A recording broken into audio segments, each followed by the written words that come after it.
پشتی تۆپارانکردنا ڕێخستنە داعش یا تەرۆریست بموشکên هاون لەسەر تاغên کوردی لە باژارێ حەسەکێ مالباتên پاکڕەوانên vê تۆبارانê merasîmên ezayê li ba malên xwe li darxistin û herwiha nûnerên tevgera siyasî û civakî û welatiyên bajar serdana bihêdariyê ji malbatên pakrewana re kirin û herwiha serdana birîndara dikirin.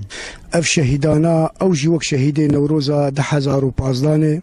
و اف نامه هانه اف کاری هانه گو دبل منطقه ما دخوازی گو ملتی ما پنابر بکن لیبرا او جی زانبن و غینی وان زانبن چوقاس گو اف ایریشی هوانه بسر منطقه مدبین ام منطقه خوفالانا کن و ام بیتر متمسک منطقه خواه اف مناطق ما ام خوینا خو زاروک خو گشی تیخنبر لی ام درجه برنادن و ام کرد کش به ابر مستهدفن نتعرف كتاني وأفجي ضريبة زعيبون عمي وبرشبون عمي تم أحياء ما مستهدفن ومجادي جبانك كيشين جملتي خورة قالي كاريابيان تاري ما يكرداد حسك يدبكن حمدري الكردستاني التركي الأوروبا تشي آلي كاري جوان بيه ممنون بن هروها شاندك جي بارتي ديمقراطي كردستاني سرساغي خوستن جبان مالباتان بسركتيا بريز عبد الرحمن عبطان اندامي نافندا سياسي ام شاندك جي بارتي ديمقراطي كردستان سوريا الباجاري حسكي ام دركتن انا سردانا مالي وان شهيدا دكن ام سرساغي زاريا وان تخوازن جبال باطا وان تخوازن جغلي خوي كرد تخوازن وام سردانا برندارا جدكن وام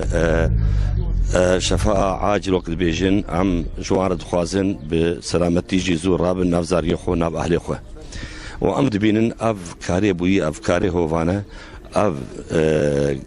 بيرال حسكي تشيبو ابنا ماكي سر چونا سروك هجا لأمريكا وعم تبين إنه قديامي كردي بسرد كذا ملتين ما بسرد كذا أوجد خوازن أبناء ما داعش وإلدو داعش أبي تبدأ دكان خوازن ملتين ما كردش حسا قدر كذا ديموغرافيا حسا كبوجهرن